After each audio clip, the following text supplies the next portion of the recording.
اعوذ باللہ من الشیطان اللعین الرجیم بسم اللہ الرحمن الرحیم ان اللہ ملائکتہ یصلون علی النبی یا ایھا الذین آمنوا صلوا علیہ وسلموا تسلیما اللہم صلی علی محمد وعلی محمد۔ محترم ناظرین، السلام علیکم ورحمۃ اللہ وبرکاتہ۔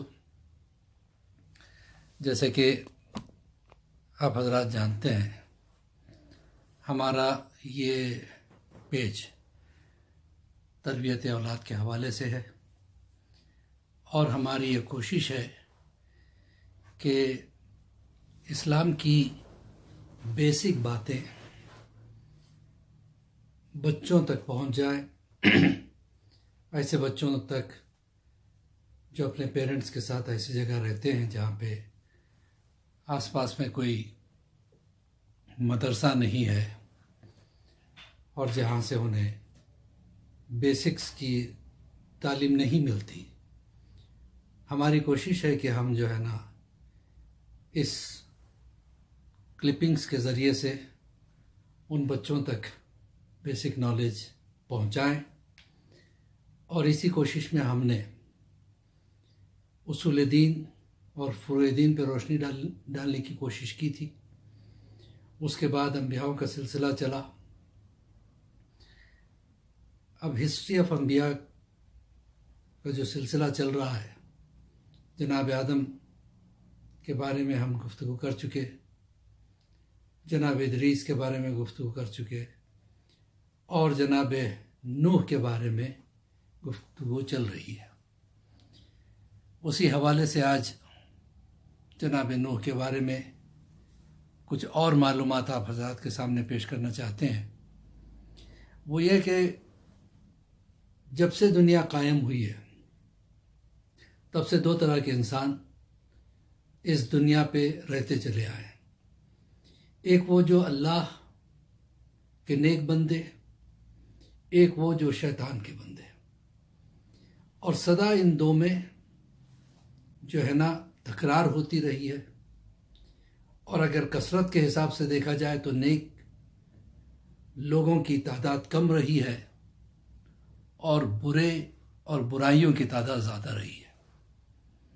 لیکن پھر بھی ہر دور میں نیکی کا ایک ریکگنیشن ہوتا رہا، اور نیکوکاروں کے ذریعے سے دنیا میں اللہ کے پیغامات پہنچتے رہے، اور وہ جو برائی کی طرف تھے ان کو نیکی کی طرف دعوت دینے کے لیے اللہ نے انبیاء کا سلسلہ جاری کیا۔ جناب آدم کے کئی سال بعد جناب نوح تشریف لائے۔ پھر جناب نوح نے اپنی قوم کو جب اس حالت میں دیکھا کہ اس میں بہت سے ایسے ہیں جو بت پرستی کرتے ہیں، خدا کو نہیں مانتے، بے ایمانی کرتے ہیں، جھوٹ بولتے ہیں، غلط کاموں میں ملوث ہو چکے ہیں، ظلم چاروں طرف بڑھنے لگا، تو جناب نوح نے آواز لگائی، ایک آواز اٹھائی کہ دیکھو یہ جو تم کرتے ہو غلط ہے، اللہ کو مانو، وہ تم نے اپنے ہاتھوں سے بنائے، وہ تمہارے خالق نہیں ہو سکتے، بلکہ کائنات کا خالق کوئی اور ہے، اسے خدا کہتے ہیں، اسے اللہ کہتے ہیں، رحمان کہتے ہیں، رحیم کہتے ہیں۔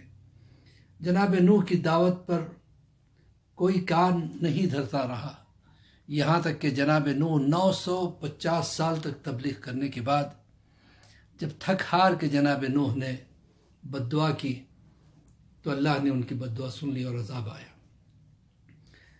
اور جب عذاب آیا تو اس حالت سے کہ زمین سے پانی ابلنے لگا، چاروں طرف سے چشمے پھوٹنے لگے، آسمان سے بارش بہت تیز چلنے لگی، پھر بھی لوگوں کو یقین نہیں ہو رہا تھا کہ یہ وہی عذاب ہے جس کا ذکر نوح کرتے چلے آ رہے ہیں۔ کہتے رہے کہ ابھی موسم خراب ہے، پھر موسم صحیح ہو جائے گا، لیکن جب دنیا ڈوبنے لگی تو جناب نوح نے آواز دی، اب بھی وقت ہے، آ جاؤ۔ جنہوں نے ان کے اوپر ایمان لانا تھا اور لا چکے، وہ تو کشتی میں آ گئے، وہ 80 افراد تھے۔ بہرحال جب کشتی چلنے لگی، اس کے بارے میں ایک دلچسپ واقعہ رسول اللہ کے دور میں بھی پیش آیا تھا۔ ایک شخص چنگھاڑتا ہوا جناب رسول اللہ کی طرف بڑھنے لگا، لوگ گھبرا کے ہٹنے لگے، پرہیبت چہرہ، خطرناک قسم کی ڈیل ڈول، لوگ پریشان ہو کے ڈر کے پیچھے ہٹنے لگے۔ کہا کہ میں تلاش میں آیا ہوں کہ تم میں محمد کون ہے۔ جلدی سے لوگوں نے بتایا وہ جو سامنے کھڑے وہ ہے محمد عربی۔ وہ قریب آیا، آنے کے بعد ایک عجیب زبان سے رسول اللہ سے گفتگو کرنے لگا۔ رسول اللہ نے کہا کہ ایسی زبان میں گفتگو کر جو سب کو پتہ چلے۔ تو اس نے فصیح عربی میں کہا کہ سرکار میں آپ کے انتظار میں تھا اور اتنے عرصے سے انتظار کرتا رہا کہ کیا بات ہے؟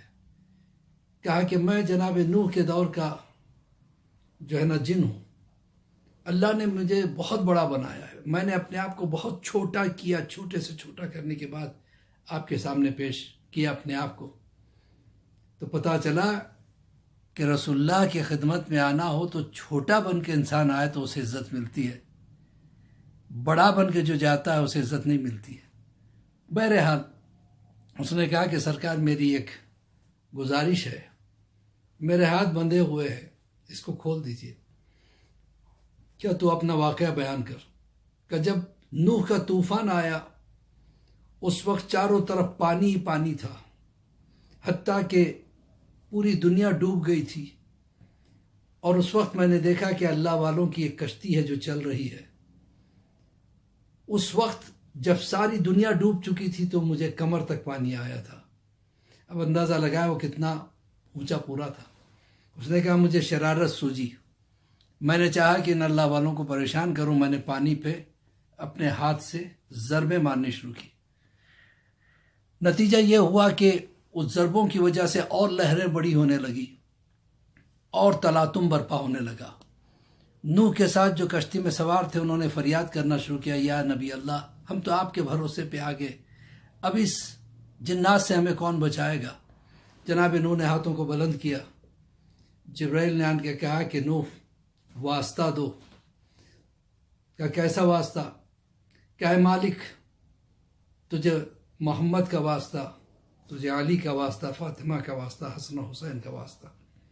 بہرحال جناب نوح نے واسطہ دے کے دعا کیا، جناب نوح کی دعا قبول ہوئی۔ اب وہ جنات کہتا ہے کہ میں نے دیکھا کہ پانی پر ایک گھوڑا سوار چلا آ رہا ہے، اور آنے کے بعد اس نے ایک ہاتھ سے پانی پر ایک ضرب ماری اور کہا تھم جا، طوفان رک سا گیا۔